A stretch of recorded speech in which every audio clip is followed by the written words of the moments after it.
Hello friends, good afternoon to all of you. You are watching commerce winner. अगर आप अच्छा कुछ देख रहे हैं तो वो कॉमर्स विनर देख रहे हैं।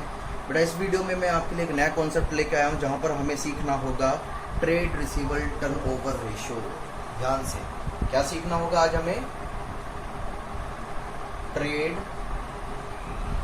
Receivable turn over ratio. ठीक है, तो सबसे पहले इसका जो फॉर्मूला कैलकुलेट करते हैं हम, वो किस तरीके से आता है? Net credit sale divide by average trade receivable. अब ध्यान से देखिए, ट्रेड रिसीवेबल टर्नओवर रेशियो बताता है किस चीज के बारे में? ये रिलेशनशिप बताता है नेट क्रेडिट सेल्स और एवरेज ट्रेड रिसीवेबल के बारे में।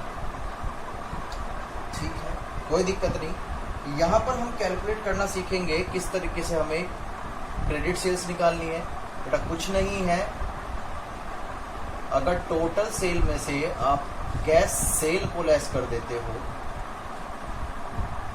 तो आपके पास बचता है क्रेडिट सेल। कभी कभी सिचुएशंस ऐसी होती है कि क्वेश्चंस में ओनली सेल दी गई है, only cell is given.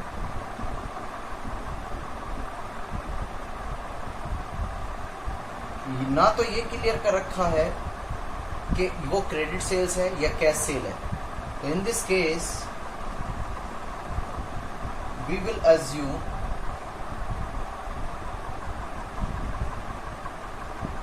assume wholesale is credit। ये बात समझ में आती? ये एक नोट्स है आपका।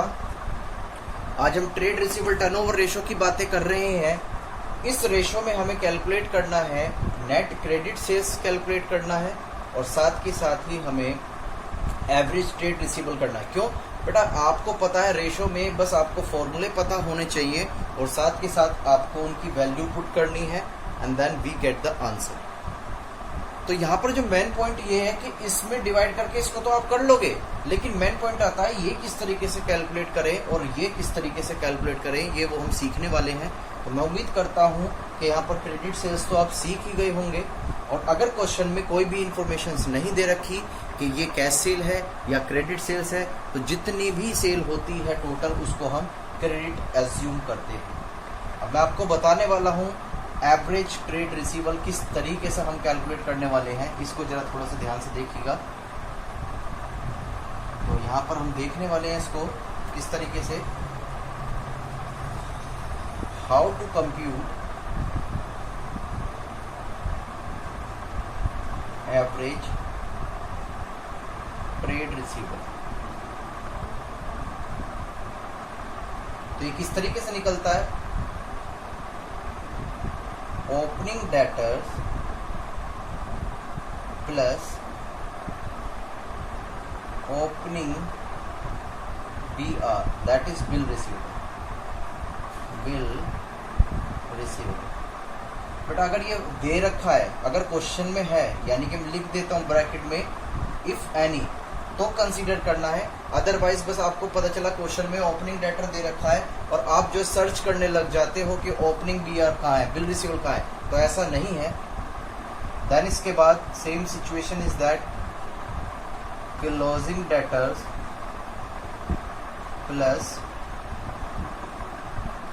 क्लोजिंग BR, और इसको हम डिवाइड कर देंगे किससे? 2 से। तो ये हमारा एक एवरेज कैलकुलेट होके आ जाता है, यानी कि एवरेज ट्रेड रिसीवेबल जो हमारी क्वेश्चंस की रिक्वायरमेंट थी, जो हमारे फॉर्मूले की रिक्वायरमेंट थी, वो अब हमें पूरी होती नजर आ रही है। देन इसके बाद एक पॉइंट मैं आपको और बताना चाहता हूं। क्या पॉइंट बताना चाहता हूं? अगर क्वेश्चंस में एक नोट है इसका, only closing debtor is given, closing debtor is given, then we will assume such data is average trade receiver। ये एक आपको assumptions लगानी है यहाँ पर। अगर क्वेश्चन साइलेंट है और कोई इन्फॉर्मेशन नहीं दी गई है, कभी एग्जाम में ऐसा क्वेश्चन देखते हैं और परेशान हो जाते हैं, सर ना तो ओपनिंग बैलेंस है ना क्लोजिंग बैलेंस है, तो आपको परेशान होने की बिल्कुल भी जरूरत नहीं है, क्योंकि यहाँ पर एक assumption बेस्ड क्वेश्चन चलता है। If in the questions closing data is given only then we will assume such amount of debtors is considered as average trade receivable। ये बातें हमें सिंपल सी है। इसके बेस पर एक क्वेश्चंस देख लेते हैं। हम हर टॉपिक को लेकर चलेंगे, एक टॉपिक को छोटा छोटा डिवाइड करना है हमें। तो यहाँ पर हम इस टॉपिक को फिनिश करने वाले हैं। ध्यान से देखते हैं। मेरे पास मैं आपको एक एग्जांपल लेके एक बार सिखा देता हूँ कि किस तरीके से हमें इस एग्जांपल को लेके चलना है। ध्यान से देखते हैं जरा। मेरे पास जो बैलेंस दे रखा है एक 19 का है और एक 2020 का। साथ में यहाँ लिखा हुआ है सन्ड्री डेटर। क्या लिखा हुआ है? Sundry debtors 28,000 rupees and next is 25,000 rupees. Bill receivable is also given in this question of rupees 7,000 and next is 15,000. Provision for doubtful debt. Provision for doubtful debt is also given in this questions of 2800 and 2500. Total sale is 1 lakh rupees। Cell return भी आपको इस questions में दे रखी है। I think इसमें जो sales return है वो 1500 रुपीज़ है एंड कैश सेल भी आपको दे रखी है। तो यहाँ पर क्वेश्चन आपके लिए बहुत इजी हो जाता है इस क्वेश्चन को सोल्व करना। Cash cell is also given in questions 23500। तो इस क्वेश्चंस को हमें क्या करना है? अब सोल्व करना है। तो क्वेश्चंस की रिक्वायरमेंट क्या है कि आपको जो है trade receivable turnover ratio calculate करना है। ठीक है, कोई दिक्कत नहीं, हमें इससे कोई परेशानी नहीं है। तो ये हमारे लिए एक तरह से ओपनिंग क्लोजिंग का काम कर रहे हैं। आप देख पा रहे हो कि ये वाली साल अगर हम स्टार्टिंग करें तो 1 अप्रैल 2019 बैठती है और ये 31 मार्च 2020, दैट इज ओपनिंग बैलेंस और दिस इज क्लोजिंग बैलेंस। तो we have opening and closing balance. तो बहुत सिंपल है यहाँ पर समझना इसको बेटा, कोई प्रॉब्लम नहीं है।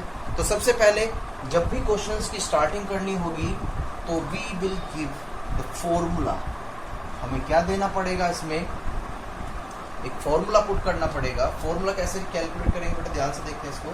सिंपल वही है आपका net credit sale divide by average trade receivable. Average trade receivable. अब ध्यान से देखिए तो यहाँ पर आपको क्वेश्चन से कराइज होता है कंप्यूट क्रेडिट सेल। बेटा नेट वर्ड क्यों यूज कर रहे हैं यहाँ पर, ये डाउट आ सकता है। जब हम सेल में से कोई सेल्स को रिटर्न कर देते हैं, वापस कर देते हैं, तो वो बन जाती है नेट सेल। क्या बन जाती है वो? Net cell. वेरी। तो यहाँ पर आप देखते हैं इसको। तो हमारे पास टोटल सेल जो क्वेश्चंस में दे रखी है वो दे रखी है आपके 1 लाख रुपीज। कितनी है? 1 लाख रुपीज। साथ में क्वेश्चंस में आपको दे रखा है सेल रिटर्न भी। सेल रिटर्न कितना दे रखा है आपको क्वेश्चंस में? क्वेश्चंस में सेल रिटर्न है 1500 रुपीज। ठीक है। और लेकिन हमें साथ में यहाँ कैश सेल को भी हम उसमें से क्या कर देंगे? लेस कर देंगे। क्या कर देंगे हम उसमें से? लेस। That is 23500। तो इसके बाद जो हमारे पास बैलेंस बचेगा वो बैलेंस बचेगा आपके पास 75,000 rupees. That is credit sale. कुछ भी नहीं है, बस क्वेश्चंस में अब चेंज होते रहेंगे। क्या कभी ऐसी इंफॉर्मेशंस दी जाएगी कि क्रेडिट सेल्स किस तरीके से कैलकुलेट करना है, बहुत सारे तरीके हैं। कभी कुछ देगा ही नहीं, क्वेश्चन साइलेंट रहेगा, तो उसके भी रास्ते मैंने आपको बता दिए। बस बेटा हमें ये चीज़ पता चल जाए कि किस तरीके से कैलकुलेट कर सकते हैं, और वो चीज़ होती है केवल प्रैक्टिस। क्या होती है वो? आपकी प्रैक्टिस। चलो, तो हमने यहाँ पर क्रेडिट सेल्स 75,000 रुपीज़ कैलकुलेट कर ली है, तो इसको हम इधर यहाँ पुट कर देंगे 75,000। लेकिन साथ में यहाँ पर अभी हमें ट्रेड रिसीवेबल निकालना है, तो ध्यान से देखें हमारे पास क्या क्या था। यहाँ पर मैं आपको बता दूँ, हमारे पास कंप्यूट एवरेज ट्रेड रिसीवेबल, तो हमारे पास क्या क्या था यहाँ पर ध्यान से देखते हैं। सन्ड्री डेटर्स हमारे पास थे, ठीक है, कितने रुपए के ओपनिंग? 28,000 की। साथ में हमारे पास BRB था, बिल रिसीवेबल, कितना? 7,000। यहाँ पर हमारे पास क्लोजिंग डेटर्स भी थे 25,000 के, और यहाँ पर हमारे पास बिल रिसीवेबल था 25। फिर हमने इसको क्या किया? Divide by 2। सिंपल है ये बातें। तो बेटा जब हम इसको टोटल कैलकुलेट कर लेंगे तो वी गेट द आंसर 37500। तो इसको हम यहाँ पुट करके और हम इजी से अपना रेशो कैलकुलेट कर सकते हैं, दैट इज 2 टाइम्स।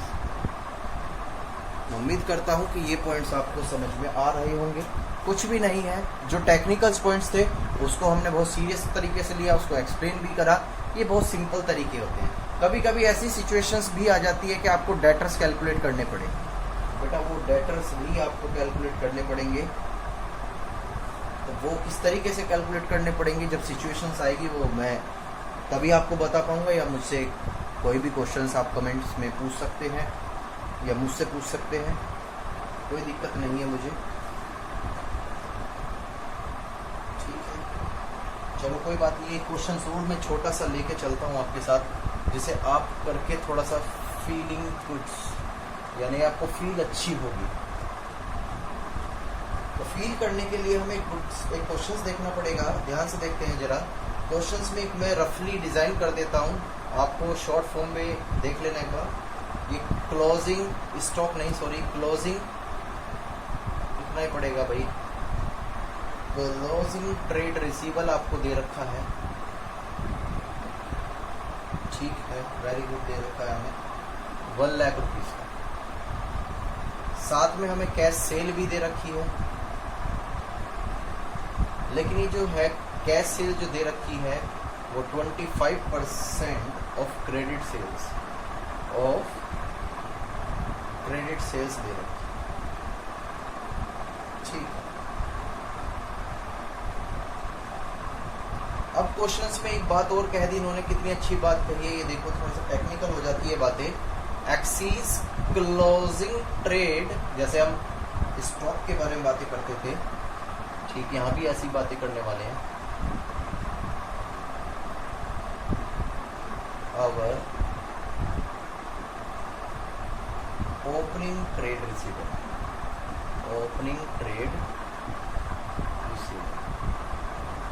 कितना? 40,000। नेट सेल आपको क्वेश्चन में दे रखी है बेटा, कभी कभी रिवेन्यू के नाम से दे दी जाती है, तो कंफ्यूज मत हो जाना, ठीक है। तो क्वेश्चंस आपसे क्या कैलकुलेट करवा रहा है? कैलकुलेट आपको जो करना है वो करना है एवरेज ट्रेड रिसीवेबल। ये क्वेश्चंस के आप स्क्रीनशॉट्स ले सकते हो, क्योंकि मुझे सॉल्व करना होगा यहाँ पर, तो मुझको वो रफ करना ही पड़ेगा, ये मेरी मजबूरी है।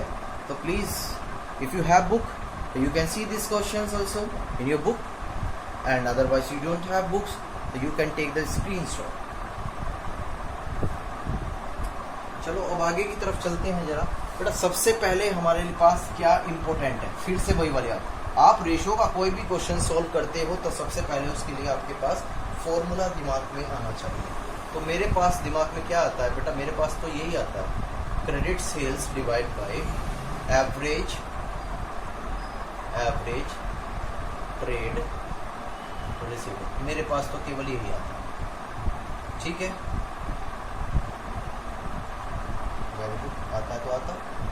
अब ध्यान से देखिए, क्रेडिट सेल्स निकालनी है तो मुझे इसके लिए एक वर्किंग नोट यहाँ प्रिपेयर करना होगा, कंप्यूट क्रेडिट सेल। अब ये किस तरीके से कैलकुलेट की जाएगी यहाँ पर, ध्यान से, यहाँ पर आपको क्वेश्चंस में बोला गया था cash cell being 25% of credit sale, यानी कि कैश सेल जो है वो 25% जो है वो क्रेडिट सेल्स की है। बट बेटा in this question only total sale is given. यहाँ पर जो है अगर हम क्रेडिट सेल्स की बात करें तो किस तरीके से निकल सकती है, टोटल सेल माइनस का कैश सेल, ठीक है।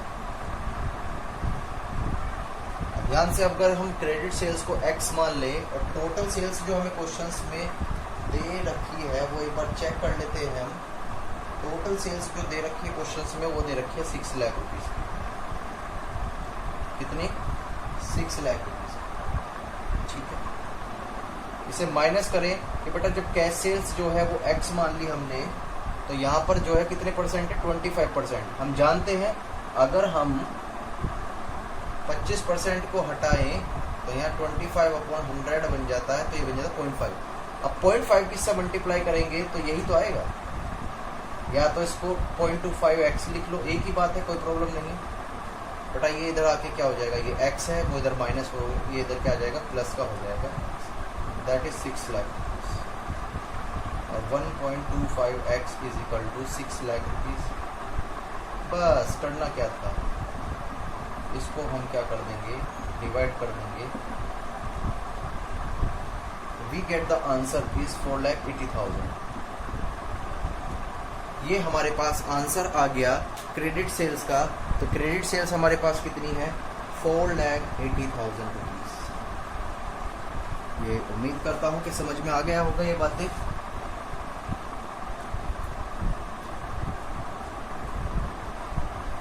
इसके बाद हम यहाँ पर हमें नीड्स जो है वो है एवरेज ट्रेड रिसीवेबल, इसकी एवरेज ट्रेड रिसीवेबल। इसको कैलकुलेट करने के लिए हमारे पास क्या चाहिए, हमारे पास बेटा सब कुछ है। हमारे पास क्वेश्चंस में लिखा हुआ है कि जो ओपनिंग ट्रेड रिसीवेबल है, यानी कि जो हमारा क्लोजिंग ट्रेड रिसीवेबल दे रखा है 1 लाख रुपीस का, हमारे पास closing trade receivable 1 lakh rupees का दे रखा है, लेकिन ओपनिंग नहीं है। लेकिन उसके बारे में क्या बोल, तो यहाँ पर आप देख पा रहे होंगे कि ओपनिंग प्लस का क्लोजिंग डिवाइड बाय 2, तो हमारे पास आ गया 80,000 rupees, that is your average trade receivable. बस अब कुछ नहीं करना, यहाँ पर हम फॉर्मूला पुट करने वाले हैं, that is net credit sales और डिवाइड बाय 80,000, तो हमारे पास जो आंसर आता है वो आ जाएगा 6 टाइम्स। मैं उम्मीद करता हूँ कि ये पॉइंट इस सबको समझ में आएंगे। प्लीज़ आप इसे कंटिन्यू देखते रहें और काम अपना करते रहें, ठीक है। प्रैक्टिस ही है और कुछ भी नहीं है, अकाउंट्स बड़ा सिंपल है। मिलते हैं नेक्स्ट वीडियो में नए टॉपिक के साथ, and take care and bye bye.